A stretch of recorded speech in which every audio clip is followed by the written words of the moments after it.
Agradecimentos. Promoção TV Gazeta. Parceria Ponto Propaganda. Apoio Secretaria de Cultura do Governo do Estado do Espírito Santo. Realização Associação Cultural Circense e Ambiental Uma Floresta. Produção Rá-Tim-Bum Produções de Artes. Tenham todos um ótimo festival.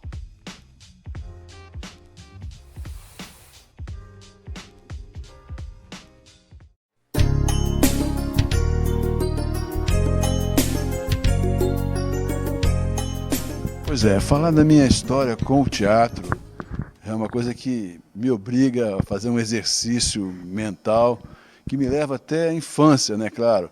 Aquelas brincadeiras de fundo de quintal, quando na minha rua lá em Vila Velha eu juntava os amigos da vizinhança, né, garotos como eu, e a gente brincava de circo. A gente espalhava pó de serra pelo quintal, pegava lá nas serralherias de perto, esticava um arame, né, pegava um cano lá, ou alguma coisa parecida para andar no arame, para equilibrar em cima de manilhas, fazer esse tipo de coisa. Mas com o tempo, esse mosquitinho foi crescendo, né, e na adolescência eu comecei a ver o bom teatro. O bom teatro, que era raro, mas aqui em Vitória, porque vinham poucos espetáculos, o Carlos Gomes estava fechado já há vários anos, preparando a sua reconstrução, né, o que só terminou em 1970, mas antes disso a gente via espetáculos no auditório da Escola Técnica, espetáculos vindos de fora, porque o teatro local era praticamente inexistente, com exceção do grupo Praça 8, né, com Gerson von Rondon e a Glessi, que esse grupo montou a Navalha na Carne do Plínio Marcos, nessa mesma Escola Técnica, e depois, juntos, outros espetáculos também ocupavam a Escola Técnica, espetáculos vindos do Rio, me lembro de um Dois Perdidos, numa Noite Suja, com Paulo Graça Mello e Roberto Pirillo, e me apaixonei pelo teatro de vez, vendo grandes espetáculos no Rio, com o Zé Wilker, com o Rubens Correia, e aí comecei, eu quero fazer esse negócio, né? O primeiro espetáculo que eu decidi montar foi o Mordaça, que era uma mistura da história do Zoo, do Edward Albee, com o Uivo, um poema beat do Allen Ginsberg. Nós montamos no teatro da AEI, né, que é a Associação Espírito Santense de Imprensa, que tinha acabado de inaugurar o edifício Aldebaran. Aí eu fui para São Paulo, fui estudar teatro, né, tive o prazer de conhecer muita gente importante a partir desse curso que eu fui fazer por lá. Né, trabalhei com o Antunes Filho, com o Paulo Otran, com o Valmor Chagas, né, Raul Cortez, frequentei muito o Teatro Oficina, e essa paixão pelo teatro só foi aumentando. E até que em 77 eu decidi ser produtor de novo, e me mergulhei de cabeça no projeto de transformar um teatro inacabado na Avenida Beira-Mar, que era o Teatro da Escave, numa ruína grega. E nós montamos a Antígona de Sófocles lá, e foi um espetáculo legal que eu pude reunir muita gente experiente, como o Bob de Paula, como Alcione Dias e tal, com gente que nunca tinha feito teatro, vamos dizer assim, semi-profissional. Mais recentemente, eu voltei para o Teatro da Escave, com o meu filho Federico produzindo, e mais uma turma grande, para fazer uma tentativa de salvação do Teatro da Escrava, que já estava condenado. Enfim, tentamos montar um espetáculo lá para chamar a atenção da cidade para aquele espaço importante que estava se perdendo. E aí nós montamos o espetáculo Forte Cheira Maçã, e ficou também um mês em cartaz, um elenco enorme, com gente experiente, gente sem experiência, mas a gente conseguiu um trabalho que deu unidade a esse elenco e o público adorava, e foi um orgulho muito grande ter produzido esse espetáculo. O teatro é vida para todo mundo, né? É a experiência que a gente adquire convivendo com as pessoas. Né? Para o espectador, é uma forma de reflexão sobre a vida, que pode ser divertida ou não, mas sempre você nunca sai do mesmo jeito após um bom espetáculo. Pois é, aqui em Vitória eu trabalhei com o pessoal que está na faixa, assim, na minha faixa, assim, chegando, né, quase passando dos 40, esse pessoal Zé Augusto Loureiro, né, Milson Henriques, Alcione Dias, né, tem uma turma enorme. E do pessoal de uma geração que veio depois, né, a própria Vera Viana, Márcia Gáudio, Beth Cazé, dirigia Beth num espetáculo infantil maravilhoso que nós montamos, a primeira versão do Boom da Poluição de Milson Henriques, batemos o recorde de público num único dia no Carlos Gomes, foram mais de 1.400 pessoas. Né? Bom, eu não posso deixar de falar do Festival de Vitória, que esse ano está no seu 9º ano, Festival de Teatro, porque ele veio representar uma forma da gente se manter atualizado com uma parte, pelo menos, do bom teatro que é feito fora de Vitória.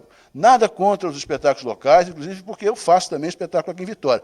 Se a gente tem um bom teatro, a gente tem gente civilizada, tem gente que sabe refletir sobre a vida, gente que se diverte, gente que supera as adversidades com mais facilidade, né? E torna as pessoas maiores em todos os sentidos. Enfim, isso é aprendizado, e esse aprendizado só existe com o público. Sem público não há teatro, e vocês são a razão da nossa existência. Obrigado.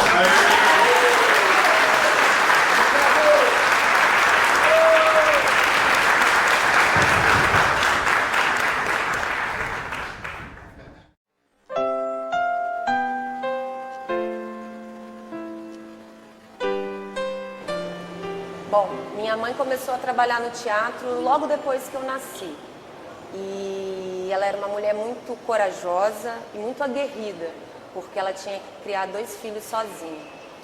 Ela era uma funcionária de bastidores, ela não fazia questão de aparecer, mas ela fazia muita questão de um trabalho assim bem feito e muito honesto. A minha infância toda eu passei aqui pelos corredores do Carlos Gomes. Vir aqui era como se eu estivesse indo no quintal da minha casa.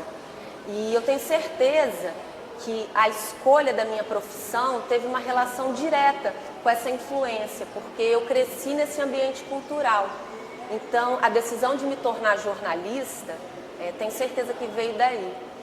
Hoje, atualmente, eu sou assessora de comunicação na Faculdade de Música do Espírito Santo.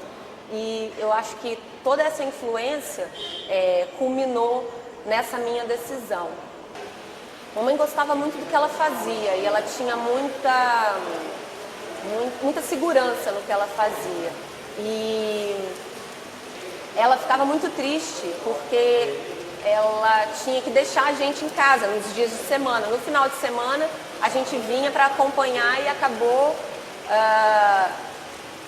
participando do trabalho dela, mas ela ficava triste porque tinha que deixar a gente. Mas ela era fundamental, porque ela era o homem e a mulher da casa, então ela tinha que nos sustentar. E então essa responsabilidade, se por um lado isso era bom, por outro lado eu acredito que ela como mãe sofreu bastante, porque tinha que acabar se eximindo de participar do nosso convívio, né, do nosso dia a dia. Ela trabalhava aos finais de semana, né, e só folgava na segunda e na terça, e até hoje o teatro funciona assim. A vida dos filhos e das pessoas que trabalham no teatro é um pouco sacrificada, eu acredito como em qualquer profissão, mas a minha mãe amava muito o que ela fazia, ela gostava muito do que ela fazia. Vir para o teatro era uma festa, né, vir para o teatro não era ir para o trabalho da minha mãe, vir para o teatro era um momento onde eu estaria perto dos artistas, conheceria pessoas muito diferentes, escutaria música, teria um acesso a uma coisa muito diferente do que eu tinha dentro da minha casa ou na escola. E então era sempre um motivo de festa vir ao teatro e assistir peças. Eu assisti temporadas inteiras de peças e repetidas vezes, assim, isso é bem marcante assim, na minha história. E sem a minha mãe, isso não seria possível, porque por mais que você venha ao teatro enquanto criança, você vai ver a peça. Eu vi o bastidor, eu vi os artistas se arrumando, vi essa correria, as pessoas arrumando a luz, arrumando o som, então eu conhecia a equipe técnica, isso fazia diferença, assim. Então essa coisa de trabalhar no bastidor também influenciou na minha carreira, porque hoje em dia eu trabalho na Faculdade de Música com uma parte de eventos também, na assessoria de comunicação, e cuidar dessa parte de eventos é uma coisa muito orgânica para mim, porque eu aprendi isso observando a minha mãe e os amigos dela trabalharem. Embora eles fossem muito animados, muito boêmios, gostassem de sair, era um trabalho de equipe muito sério, porque embora eles não aparecessem, a coisa tinha que funcionar a partir do trabalho deles, né? A mamãe não podia errar nas contas, Ela tinha que pagar o artista, ela tinha que pagar o empresário, separar o dinheiro do imposto e fazia todas essas contas assim, na mão. Ela era conhecida porque não fazia conta com calculadora. Era sempre a conta na mão ali, fazendo as porcentagens para dividir tudo para todo mundo. Ela era conhecida por isso e sempre batia. Se o empresário sentasse do lado dela para conferir e ele fizesse na calculadora, ia sair exatamente igual. Então esse trabalho em equipe era uma marca de toda essa família que trabalhava aqui dentro do teatro. Porque no final das contas a gente virava uma família mesmo, porque os filhos dos outros funcionários também vinham para cá, né? Então todo mundo corria junto, brincava junto e acabava aprendendo sobre arte junto também. Eu gostaria muito de agradecer ao festival, à organização do Festival Nacional de Teatro de Vitória, por essa oportunidade de falar dessa pessoa que foi importante para mim, mas que eu também tenho certeza que contribuiu para a vida cultural da cidade. Muito obrigada e vida longa ao festival e muito obrigada pela homenagem.